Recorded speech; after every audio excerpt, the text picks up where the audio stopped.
Sometimes just existing is a task, right?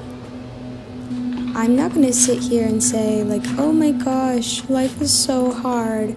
I can't believe that I was born in this era. I wish that I had been born in some other era.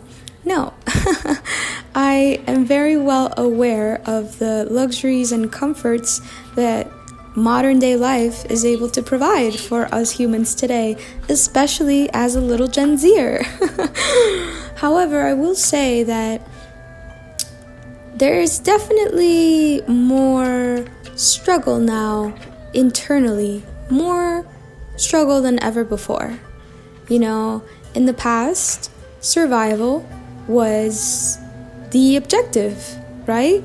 So what happens if your survival is tied to a currency?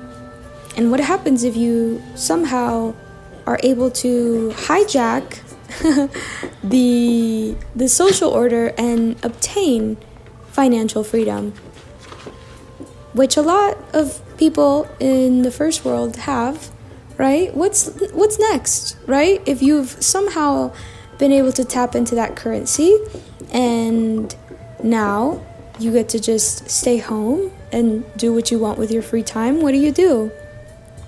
Well, I have found that there's really a philosophy that I vibe with. And that philosophy is about going inward, right? Because I know that no money, no amount of anything physical object could bring me the level of joy and satisfaction that I know is already here, available within me, right? So, if you really think about it, if I were to live in a much bigger apartment, much bigger house, with more expensive food, more expensive clothes, more expensive technologies, even more expensive, flamboyant friendships, would I be any happier than I am now? Probably not. You know why? Because at the end of the day, these things can only bring temporarily happiness, right? You get a new iPhone and you're so excited about it the first week, maybe the first 2 weeks, you show it off to your friends. And then at some point, they all get it and it loses its value, right, to you, socially. Or you just get so used to it, it becomes part of your everyday that you stop valuing the piece of technology like you first did. And that happens with everything. Buy a new car, buy whatever. You know what I mean? Even a relationship, right? You could find a beautiful new woman or man, right? And that level of excitement of that first, real dopamine rush, it sort of leaves your body. But I believe something else stays deep.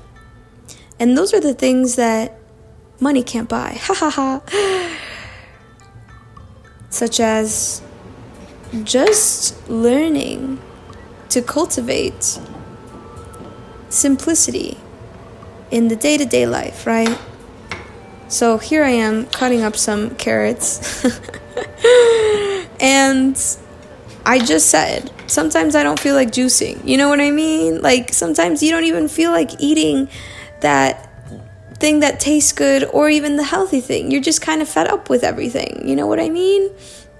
How do you find purpose in your life that isn't external? Well, you go inward. What does it mean to go inward? It means to develop the emotional, mental, and physical abundance, right? So what do I mean by that?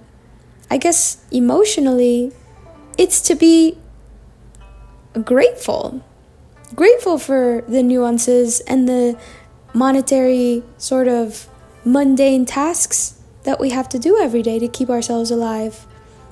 That's number one, really.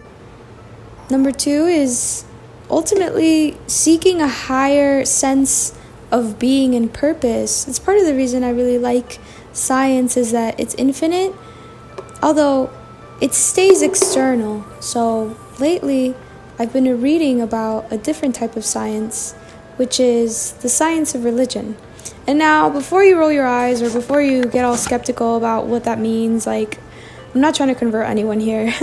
I just am studying the science of religion, which is meditation, taught by Paramahansa Yogananda. And here you can see I'm reading his meditation course. And this man lived around 100 years ago, and he started a fellowship that was practically him sharing his spiritual teachings that he learned from his own gurus. And he brought over that wisdom to the US. He was one of the first Indian people to come and bring his teachings out here. So the teachings are still relatively the same. I mean, they haven't changed in 100 years. And practically what it is, it's called self-realization, which means that when you realize that you are a being of God, when you realize that you're like potent energy, when you realize that you can ultimately tap into this unity, this oneness with God, which in Hinduism is called samadhi, right? Or enlightenment, or I guess in Western culture and religion we would say you've become like holy, like a saint, right? You've reached communion. That's ultimately what I'm trying to do in this video.